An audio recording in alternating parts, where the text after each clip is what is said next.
Buenos días. El informe de fiscalización de la Cuenta General de la Comunidad Autónoma de Canarias para el ejercicio 2016 entró en este Parlamento a finales de diciembre pasado.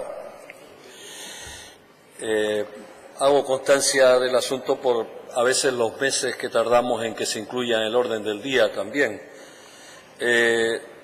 Recientemente hemos asistido a la renovación de este órgano mediante consenso, lo cual para nosotros fue una buena noticia, y que una persona propuesta por Nueva Canarias pues entrara en este órgano.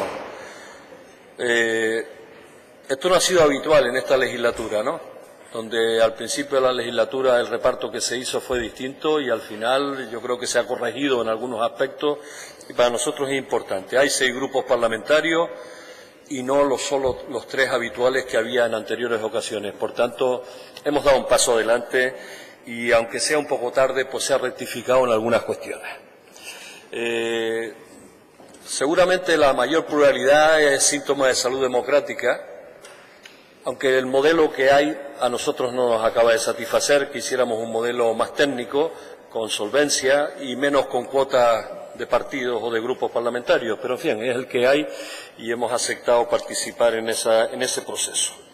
En lo que respecta al presente informe, nosotros tanto en las resoluciones como en el análisis que hacemos de las recomendaciones y las conclusiones que se hacen en el informe, pues nuestra propuesta de resolución pretende, por una parte, que se mejore el control sobre las cuentas, que las cuentas aparezcan no solo por consejerías como actualmente, sino que lo hagan de forma detallada, por conceptos y subconceptos, y que se plasmen las modificaciones presupuestarias que se van haciendo a lo largo del ejercicio correspondiente.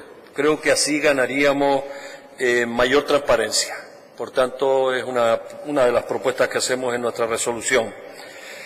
Hay otro asunto que es una constante a lo largo de los informes diversos de la Audiencia de Cuentas, que son los incumplimientos en tiempos y en formas de las diversas entidades públicas, etcétera, a las que se audita.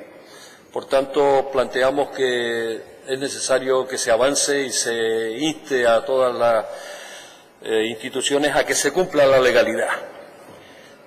Hay una cuestión que nos preocupa sobremanera, que es la ejecución recaudatoria. Este año ha salido, tanto en comisión como en pleno, en varias ocasiones, con la consejera de Hacienda, planteándole qué ha pasado desde octubre de 2016 hasta ahora con los problemas informáticos que hubo en su momento. Nosotros vamos a pedirle, y seguramente habrá otros grupos también que lo hagan, que este Parlamento acuerde, lo puede hacer por 10 diputados y diputadas o por 2 grupos al menos, pedirle a la Audiencia de Cuentas que elabore un informe sobre esa situación que ha ocurrido desde 2016, octubre de 2016 hasta ahora, con Grecasa y la cuestión por vía ejecutiva, que no ha sido satisfactoria hasta ahora la respuesta, porque hemos pedido un montón de preguntas por escrito y siempre se nos van dando migajas de información incompleta sin conocer a fondo la realidad. Por tanto, claro, es impresentable y así pues no lo vamos a tratar de obstrucción, pero sí por lo menos de entorpecimiento. Por otra parte, también en el informe aparece en determinados momentos el hablar de incumplimiento de requisitos de publicidad y transparencia en la contratación de cargos de responsabilidad. Creemos que no nos lo podemos permitir en ninguno de los casos, pero mucho menos cuando hay mucha gente preparada que está esperando para acceder a un puesto de trabajo y que, sin embargo, hay gente que parece que entra por la vía de atrás o por la trampilla, y así lo dice la Audiencia de Cuentas en algunas de las entidades que luego citaré. Otra cuestión son los tiempos de los informes, pero en los tiempos de los informes puede ocurrir varias cosas. Una de ellas es que las administraciones requeridas no cumplen con los plazos, y ahí hay que instarlos a que cumplan con los plazos y con la forma. Tiempo y forma son muy importantes. O tal vez porque el personal de la Audiencia de Cuentas es insuficiente. Le hemos reiterado en varias ocasiones en comisión que, si así fuera, nos lo hiciera saber al Parlamento para que en los próximos presupuestos acordemos incrementar en la medida de lo posible y dentro de las necesidades que tenga ese personal para que se actúe con eficacia y no tardemos a veces 3, 4 años o más en recibir informes que luego ya de poco sirven, más allá del acto simbólico de que pasen por el Parlamento. Y también a veces, y como decía al principio de la intervención, en que a veces tardamos un poco en incluirlo en el orden del día. Este entró en diciembre y lo estamos tratando hoy. Por tanto, digamos que repartamos las responsabilidades, que no las culpas, porque yo en eso de las culpas no creo, pero sí en las responsabilidades, pues repartámoslas entre todos. En las conclusiones y en las recomendaciones llama la atención algunas cosas, y yo las quiero destacar en esta intervención porque en una sociedad como la nuestra, donde tenemos problemas en empleo, donde tenemos problemas en vivienda, donde tenemos problemas en salud, parece inadmisible, y lo dice la Audiencia de Cuentas en la referido al ejercicio de 2016, que en el Servicio Canario de Empleo solo se hubiera ejecutado un 74%. O que en el Instituto Canario de la Vivienda solo se hubiera hecho en un 78%, frente a lo que fue el 97% y casi el 100% en el resto de organismos autónomos, ¿no? Entonces, parece que a una llamada de atención tendremos que hacer a que esto no continúe ocurriendo en los ejercicios siguientes, por lo menos en el actual. Y es inconcebible, por ejemplo, que en empleo haya un superávit de 55 millones, o en salud, de 27,3 millones, es decir, empleo, vivienda y salud, que son 3 problemas graves en esta comunidad autónoma, resulta que no se ha ejecutado la totalidad del presupuesto y hay un superávit. Es decir, esto, ¿cómo se lo decimos a la sociedad? A lo largo del informe es una constante encontrar frases como esta: no habiéndose obtenido respuesta hasta la fecha, no se ha remitido la documentación requerida, las cuentas han sido aprobadas después del plazo máximo previsto, no constan aprobadas hasta la fecha las cuentas, por ejemplo, de Radio Televisión Canaria, no se ajustan al Plan General de Contabilidad Pública. Digamos, yo hablo de generalidades, pero también con algún ejemplo. En este caso, de que no se ajusta al Plan General de Contabilidad Pública, es la Agencia de Protección del Medio Urbano y Natural, en la que no figura el remanente de tesorería, y el remanente de tesorería procede de multas por infracciones urbanísticas y medioambientales, y que debería destinarse a financiar programas de protección, de restauración o de mejora del territorio canario.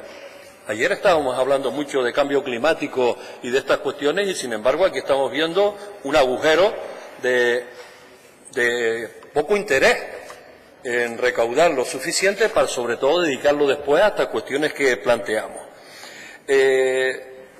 Hay algunas irregularidades en las contrataciones de sociedades empresariales. Por ejemplo, se cita aquí ESCAM, Puertos, ECANSA, Proesca, Promotur, GESPLAN. Hay incertidumbres por las pérdidas continuadas, por ejemplo, en Gestur Tenerife, donde se llega a hablar de que las pérdidas continuadas, pues, hacen peligrar la situación y están contabilizadas, por ejemplo, en 19,9 millones. Informes fuera de plazo, por ejemplo, en Puertos, en Grancán, en Visocán, en Saturno. Fundaciones, hay una fundación que aparece aquí que desde 2011 tenía que haber estado ya extinta, y resulta que en 2016 la Fundación Canaria para la Promoción de la Educación, 2016, no se sabe, es decir, el 31 de diciembre de 2016 todavía no se había finalizado el proceso de liquidación. Hace una referencia genérica a todas las fundaciones, exceptuando una, en que ninguna fundación, excepto una, cumple con la totalidad con el articulado de la orden de febrero de 2011 en lo que respecta al contenido del informe relativo al cumplimiento de las obligaciones de carácter económico financiero. A lo mejor están en problemas las fundaciones, a lo mejor hay que analizar eso y ver qué solución se le da, porque yo creo que es una institución importante dentro de nuestra sociedad. Seguimos arrastrando algunos aventurerismos políticos que hubo en otro momento. Por ejemplo, los fondos SWAP y Visocán. Es decir, 2 de ellos fueron firmados por el señor Soria cuando ya se conocía que esos fondos eran de alto riesgo. Y sin embargo estamos pagando, todavía nos queda hasta 2019, pagando en 2016 1,1 millón de euros por la deuda que tenemos con ese tema. 2017, 2018, 2019 todavía. Y respecto a las recomendaciones, pues año tras año se sigue reiterando lo mismo. Las siguientes recomendaciones ya se han formulado en informes anteriores y mantienen su vigencia en el ejercicio 2016. Aquí hace un copia y pega continuamente.